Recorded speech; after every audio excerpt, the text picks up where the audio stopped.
Yeah, good. I'm at 67.2 now, so started at 76. So yeah, I know when you think about that, it is absolutely amazing because it started before lockdown but worsened. I'd Right. get up in the morning and I'd go to my wardrobe, and I would literally, it was awful. I dreaded to open my wardrobe because I'd think, I don't want to buy the next size up in things. I haven't got the money to buy the next size up in things, but I'm putting things on and I know they're going to look awful and it's going to feel uncomfortable and it's going to be tight. And I don't have that stress in the morning now. I can just go in and go, oh, what do I fancy wearing today? In fact, what does sometimes happens now is I go to put things on, I think, oh, that's a little bit baggy.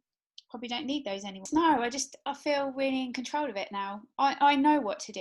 If I was, and I doubt this, but if I was to have a blip, I know exactly what to do. There's no secret to this. And I don't feel like I would have a blip anymore because there's not that, oh, I've eaten something, oh no, that's really awful, oh my gosh, I don't feel like that about it anymore at all.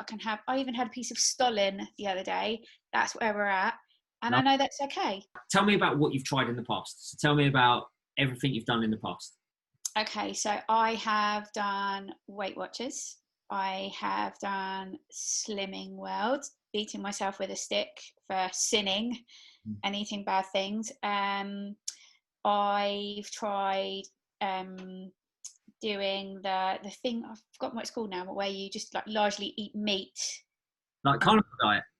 Yeah, it just, yeah, I've if there's a fad out there, I've tried it all. The only thing I haven't ever done is, well, actually, I probably trying the weight loss reduction pills and things. I haven't really dabbled in that, but other than that, if there's been a diet out there, I've tried it, I've followed it. And how long would you say that's happened? Like, how long would you say you've been to the diet clubs, tried all the different fads? How long would you say that's gone for? Altogether, Yeah. I'd say probably since Dylan was born, and he's 15 now. So, So 15 years. yeah. Point. Like, what was the point where you were like, right, I need to do something about this? Like, what were you feeling to have to say that, to kind of? I was just feeling utterly, utterly miserable and out of control. And I was getting to the point where I was dreading people seeing me. I was almost grateful for a lockdown because people couldn't see me and couldn't see like the size that I'd become. It was putting a strain on everything. I was snapping at the kids, snapping at Alkesh, and well, I think I know for sure when I spoke to you that first time, I was in floods of tears because I just felt out of control. And my worry was, I'm 40 in January, and my worry was, if I'm here now, what on earth is it going to be like in 10 years' time? I just felt like I was on the slide and there was no way back. That was it. Game over. So why not just go back to the diet clubs? Why not go back to the stuff that you'd already done, that you already know? Because it didn't work. I mean, they might have worked short term. I'm not going to lie. I did lose weight doing them, but I felt miserable doing them. It was so prescripted that if you took your foot off and maybe had like a day where you didn't quite follow it to the absolute letter, you'd feel awful. And then it didn't allow for things like obviously your monthly cycles and things.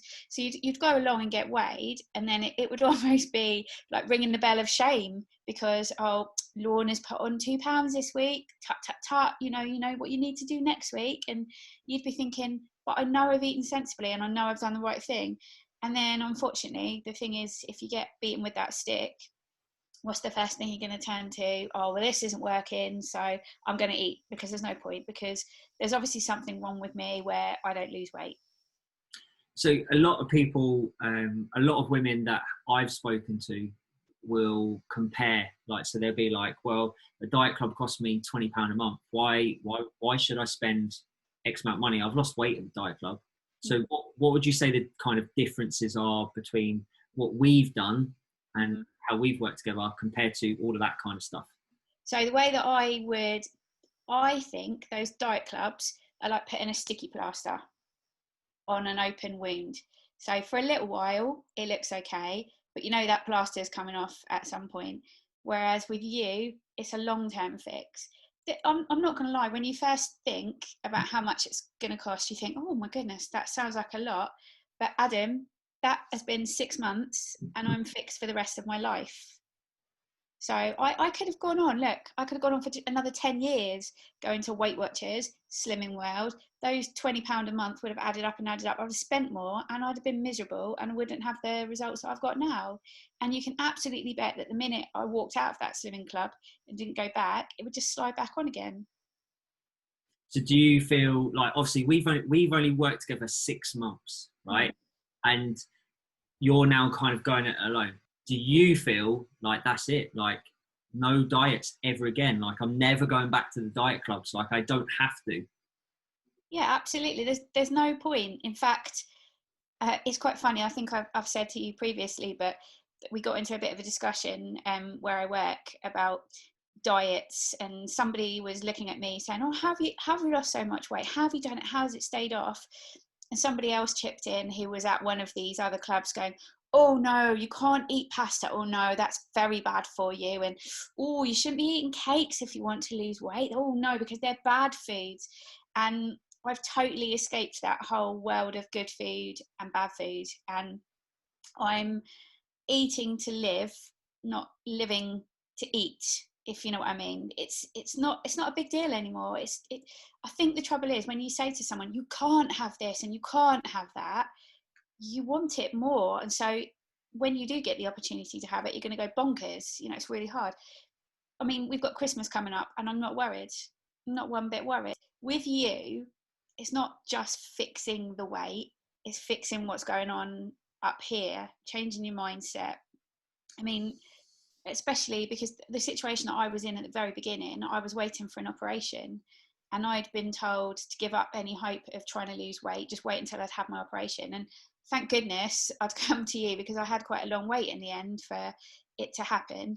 But it proved that I could lose weight. Just because I couldn't exercise at the time, I could lose weight. And again, if I'd been at the weight loss clubs, they wouldn't have understood when I was taking medication why I was finding it harder to lose weight. And they would have just dismissed me as, you know, oh, you're kidding yourself. I bet you have been eating, or are you sure you haven't been sneaking in the cupboards? You know, so, you know me.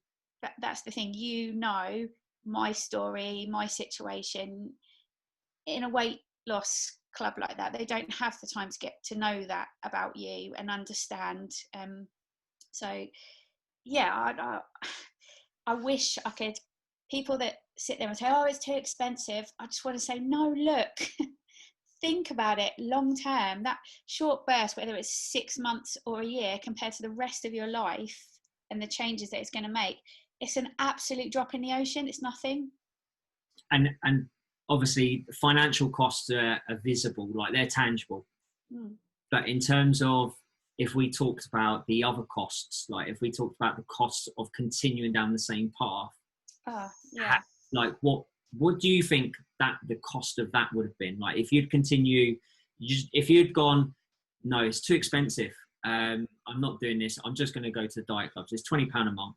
Like, what do you think the long-term cost to you personally would have been of just continuing as you were? I'd have just been stuck in that revolving door, just going round and round and round again.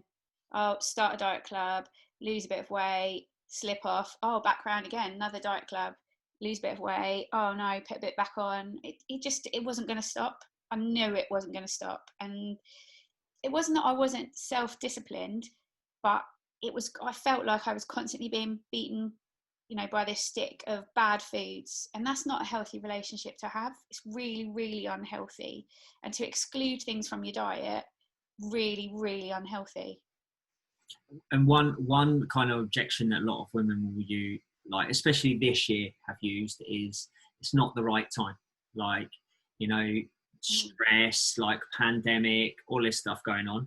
So like if I could like highlight anyone's kind of struggles and how difficult it's been, would it have been easy for you to have said that? Would it have been easy for you to say, do you know what, now's not the right time, I'll just wait?